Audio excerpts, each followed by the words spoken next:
আপনাদের ইমোর মেসেজ অন্য কোনো ডিভাইসে চলে যেতে পারে এবং আপনার অ্যাকাউন্টকে সুরক্ষিত রাখার জন্য এমন একটি সেটিংস আছে যে সেটিংসটি করলে আপনার অ্যাকাউন্টটি 100% নিরাপদ। তো চলুন দেখিয়ে দিই সেটা কিভাবে করবেন। আপনারা প্রথমে আপনাদের ইমো অ্যাপসে যাবেন। আমি প্রথমে ইমো অ্যাপসে যাচ্ছি। এরপরে আপনারা যেটা করবেন যে আপনাদের প্রোফাইলে ক্লিক করবেন। ঠিক এই আমি মার্ক করে দেখিয়ে দিলাম এই প্রোফাইল। এরপরে আপনারা যেটাতে ক্লিক করবেন সিকিউরিটি অ্যান্ড প্রাইভেসি, আমি আপনাদের মার্ক করে দেখিয়ে দিচ্ছি এটা সিকিউরিটি অ্যান্ড প্রাইভেসি, এখানে ক্লিক করব।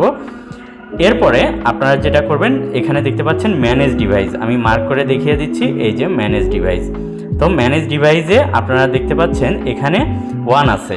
তো আপনারা এখানে গিয়ে যদি মাল্টি ডিভাইসটা অন থাকে, সাধারণত অনেক ক্ষেত্রে অন থাকতে পারে, যদি মাল্টি ডিভাইসটা অন থাকে আপনারা সেটাকে অফ করে দিবেন এবং যদি অন করেন তাহলে সে বিভিন্ন ডিভাইসে আপনার ইমোটা কানেক্ট করতে পারবে। তো এটা যদি অন থাকে ঠিক এভাবে এনেবল করলে অন হয়ে যাচ্ছে।